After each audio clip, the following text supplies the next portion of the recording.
That night, the sky over Syria was as bright as day. On the ground, a Wagner convoy had just reached the front line. 10 minutes later, the entire area disappeared from the map. The time was February 7th, 2018.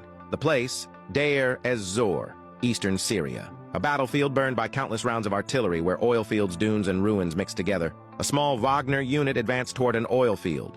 They thought it was a routine push, a few vehicles, a few dozen enemies, an easy victory. But they didn't know that the empty stretch of desert ahead was actually the core of the U.S. command network in Syria. It was linked to satellites, drones, and an aerial fire control system. Any attack would trigger the entire chain of response, no human order needed.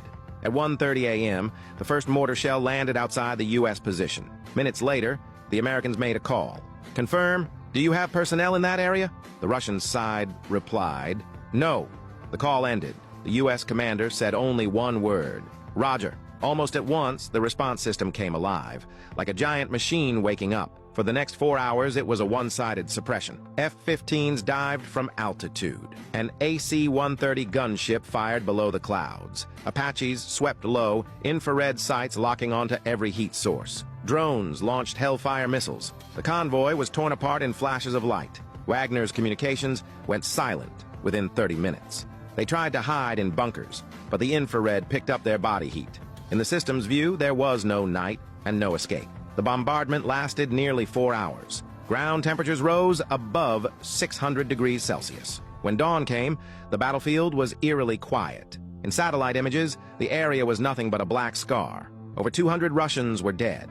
The U.S. recorded 0 casualties. Officially, the battle never happened. Days later, the Americans called again. "Confirm? Still no Russian forces in that area?" The answer was the same. No, as if that night had never existed. A reporter asked the Pentagon spokesman. He said only, "We acted in self-defense. The issue is resolved." Later military reports wrote, "That night showed not the precision of tactics, but the density of fire, the speed of reaction, and the excess capability of a chain that needs no human input. Every coordinate was confirmed by satellite.